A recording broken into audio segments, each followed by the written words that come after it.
2017 में जिस पश्चिमी उत्तर प्रदेश से बीजेपी की लहर उठी थी, वहीं से फिर प्रधानमंत्री मोदी ने हवा का रुख बदलने के लिए रैली की है।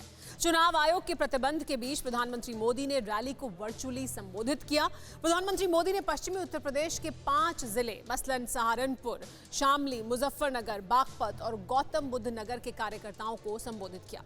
इन 5 जिलों में विधानसभा की 21 सीटें हैं, जिनमें से पहले चरण में 14 और दूसरे चरण में 7 सीटों पर वोटिंग होनी है। प्रधानमंत्री मोदी के साथ 7,878 बूथ प्रमुख जुड़े थे। पीएम मोदी के साथ 49,000 कार्यकर्ता भी जुड़े थे। प्रधानमंत्री मोदी ने करीब 35 मिनट तक संबोधन किया। उन्होंने अखिलेश यादव की पिछली सरकार पर ताबड़तोड़ अटैक किया। समाजवादी शासन की तुलना गुंडा राज से की और फिर लोगों को बीजेपी के समर्थन में वोट करने की अपील की।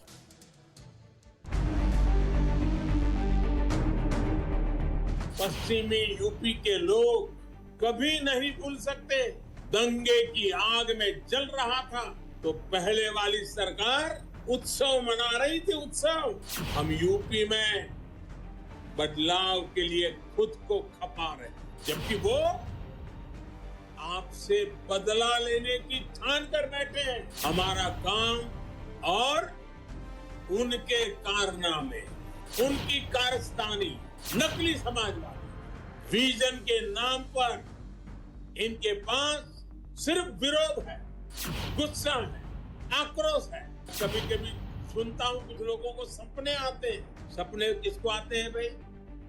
जो सोता रहता है ना, उसको सपने आते हैं। यूपी की पुरानी समाजवादी सरकार की कुंडली निकालकर बैठे प्रधानमंत्री नरेंद्र मोदी के शब्द शब्द में तलखी थी, तेवर में सख्ती थी, अंदाज में वही आक्रामकता थी जिसके लिए वो विख्यात है। और इस सब के साथ में था 5 साल पहले के अखिलेश शासन की नीति का वो ब्यौरा जिसकी हर लाइन में साइकिल मार का समाजवाद सवालों के चक्रव्यूह में था। 5 साल पहले दबंग और दंगाई ही कानून थे, उन्हीं का कहा ही शासन का आदेश था।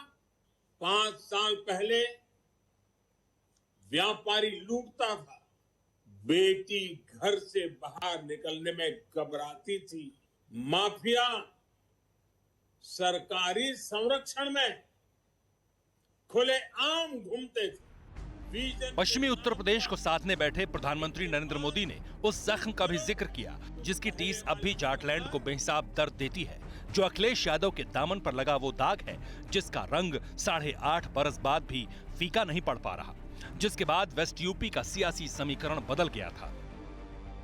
पश्चिमी यूपी के लोग कभी नहीं भूल सकते कि जब ये क्षेत्र दंगे की आग में जल रहा था तो पहले वाली सरकार उत्सव मना रही थी। उत्सव गरीब, दलित, वंचित, पिछड़ों के घर, जमीन, दुकान पर अवैध कब्जा, ये समाजवाद का प्रतीक था। लोगों के पलायन की आए दिन खबर आती थी। अपहरण, फिरौती, रंगदारी ने मध्यम वर्ग को, व्यापारियों को तबाह करके रख दिया। दंगों के जिक्र को अगर सियासी आईने से देखें तो आंकड़ों में कमोबेश बीजेपी के साथ एक मुश्त वोट दिखेगा। 2014 लोकसभा चुनाव में 77% जाट बीजेपी के साथ थे। 2017 विधानसभा चुनाव में 39% जाट बीजेपी के साथ आए थे। 2019 लोकसभा चुनाव में 91% जाटों ने बीजेपी को वोट दिया था। यही वजह है कि योगी आदित्यनाथ, अमित शाह के बाद अब खुद प्रधानमंत्री नरेंद्र मोदी ने मुजफ्फरनगर दंगों में चले समाजवादी सरकार के इनकलाब की खाक में बीजेपी के लिए उम्मीद देखी है। प्रधानमंत्री नरेंद्र मोदी ने दंगाई और गुंडागर्दी का जिक्र करके बीजेपी के लिए वोट बटोरने की कोशिश की। जो माफिया और गुंडे खुद को कानून से भी बड़ा मानते थे, यूपी की भाजपा सरकार ने उन्हें कानून का मतलब समझा दिया। आज चुनाव के इस माहौल में वो पूरी ताकत लगा रहा है कि किसी भी तरह जो गुंडागर्दी करने वाले लोग थे ना, वो अवसर की तलाश में कैसे भी करके उनको सत्ता में वापस आना है। चुनाव आयोग के प्रतिबंध के बीच प्रधानमंत्री मोदी दिल्ली में बैठकर 5 जिलों के 21 सीटों के लोगों से बात कर रहे थे, लेकिन उनके टारगेट पर पश्चिमी उत्तर प्रदेश की सारी 136 सीटें थी। 2017 में बीजेपी ने इन 136 सीटों में से 109 सीटों पर जीत दर्ज की थी, जबकि 2017 में इन 136 सीटों में से समाजवादी पार्टी सिर्फ 20 सीटें जीत पाई थी, जबकि कांग्रेस को सिर्फ 2 सीटें मिली थी। आरएलडी को 1 सीट मिली थी, जबकि बाकी 4 सीट मायावती की बीएसपी ने जीती थी। प्रधानमंत्री मोदी इस बार सब की सब 136 सीटों को साधने के लिए पूरी ताकत के साथ मैदान में उतर चुके हैं। सोशल मीडिया पर वायरल बेलगाम बयानों का संकेतों में जिक्र कर पीएम मोदी ने समाजवादियों पर प्रहार किया। हम यूपी में बदलाव के लिए खुद को खपा रहे हैं, जबकि वो आपसे बदला लेने की ठान कर बैठे हैं। इन लोगों ने जिन्हें टिकट दिया है, उनकी भाषा, उनका व्यवहार, उनका इतिहास, उनके करतूत, उनके कारनामे, ये सारे उनके सबूत हैं। ये बदला लेना ही हमेशा से उनकी सोच रही है।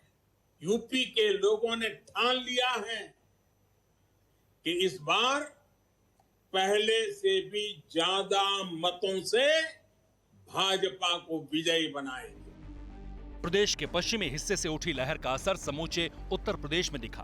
300 से ज्यादा सीटें जीतकर बीजेपी ने वो कर दिया जो असंभव सा था। 2017 में भी प्रधानमंत्री मोदी ने समाजवादी सरकार पर शब्द बाणों की बौछार की थी। माफियागिरी करके, गुंडा राज चला करके, बहन बेटियों की इज्जत लूटने वालों को राजनीतिक आश्रय देने वालों के खिलाफ लड़ाई है। इस बार उससे भी ज्यादा आक्रामक अंदाज में प्रधानमंत्री मोदी मैदान में उतर चुके हैं। फिर से इतिहास दोहराने के लिए इस बार समाजवादी सरकार के स्याह सच के साथ साथ योगी सरकार के काम की उदाहरण समेत व्याख्या कर रहे हैं। प्रधानमंत्री ने दावा किया है। दोनों सरकार की आवास योजना की तुलना करते हुए प्रधानमंत्री मोदी ने बताया कि गौतम बुद्ध नगर में 2012 से 2017 तक सिर्फ 73 लोगों को घर मिले थे, जबकि योगी सरकार में यह आंकड़ा 23,000 तक पहुंच गया। उन्होंने बताया कि सहारनपुर शहर में अखिलेश राज में 221 लोगों को मकान मिला था, जबकि योगी सरकार में ये तादाद 18,000 है। वहीं शामली, मुजफ्फरनगर और बागपत तीनों शहरों को जोड़कर अखिलेश राज में 800 घर बने थे, जबकि योगी सरकार में ये 33,000 तक पहुंच गया है। आवास योजना के जरिए प्रधानमंत्री मोदी ने गरीबों और महिलाओं को एक साथ साधने की कोशिश की। पिछली सरकार जहां पूरे यूपी में कुछ हजार घर ही बनवा पाई थी, वहीं योगी जी की सरकार ने अपने 5 साल में 33 लाख से ज्यादा घर बनाकर गरीबों को दिए हैं। इन 5 सालों में लखपति बने हैं कि इनमें से ज्यादातर घर महिलाओं के नाम है। हमारी सरकार ने यूपी की लाखों महिलाओं को उनके घर का मालिक बनाया। पीएम मोदी ने महिलाओं का जिक्र करते करते 3 तलाक का जिक्र किया। उन्होंने मुस्लिम महिलाओं के हक की बात की। 3 तलाक के खिलाफ जो कानून हमारी सरकार ने बनाया, उसका लाभ हमारी लाखों मुस्लिम बहन बेटियों को हुआ है। आपको बता दें कि पूरे उत्तर प्रदेश में करीब 19.26% मुस्लिम आबादी है। बीजेपी ने अब तक एक भी मुस्लिम को टिकट नहीं दिया है। हालांकि 3 तलाक के बाद मुस्लिमों के एक हिस्से का बीजेपी को लेकर सॉफ्ट कॉर्नर है। प्रधानमंत्री मोदी ने उस हासिल को अपने कोर वोट बैंक में जोड़ने की कोशिश की। वहीं मोदी ने डॉक्टर अंबेडकर का जिक्र कर दलितों को भी साधा। जो भी योजनाएं भाजपा सरकार ने लागू की है, उनका लाभ सभी को मिला, बिना किसी भेदभाव मिला है। यही भावना तो हमारे संविधान के मूल में है। ऐसा ही भारत ने और ऐसा ही भारत तो बाबा साहब भीमराव अंबेडकर देखना चाहते थे। जाहिर है पीएम मोदी सबसे बड़े सूबे में इतिहास बनाने की तैयारी में है। सबका साथ, सबका विकास, सबका विश्वास के साथ साथ इस बार सबका प्रयास को जोड़कर योगी के लिए सत्ता की सीढ़ी बनाने में जुटे हैं। यही वजह है कि वर्चुअल रैली के जरिए प्रधानमंत्री मोदी ने अखिलेश सरकार पर प्रहार किया, अपने सरकार के काम की व्याख्या की। हालांकि अखिलेश यादव ने भी पलटवार करने में देर नहीं लगाई। उत्तर प्रदेश का चुनाव देश का चुनाव हो रहा है। ऐतिहासिक परिवर्तन के साथ साथ उत्तर प्रदेश खुशहाली के रास्ते पर जाएगा। लगातार जो लोग नकारात्मक राजनीति कर रहे हैं, लगातार जिन लोगों की राजनीति की दिशा दूसरी है, उसको यहाँ की जनता सबक सिखाने का काम करेगी। शब्दबाण दोनों तरफ से चल रहे हैं। बीजेपी के आरोप पर अखिलेश यादव भी जवाब देने में देर नहीं लगा रहे। हालांकि जुबानी जंग के बीच यूपी का युद्ध कौन जीतेगा, इसके लिए 10 मार्च तक का इंतजार करना पड़ेगा। लेकिन इससे पहले जिस तरह प्रधानमंत्री मोदी खुद मैदान में उतर चुके हैं, उससे जंग और ज्यादा दिलचस्प हो गई है। Bureau report, TV9 Bharatvarsh. में बदलाव के लिए खुद को खपा रहे। फिक्र आपकी, सोमवार से शुक्रवार रात 9 बजे सिर्फ TV9 भारतवर्ष पर।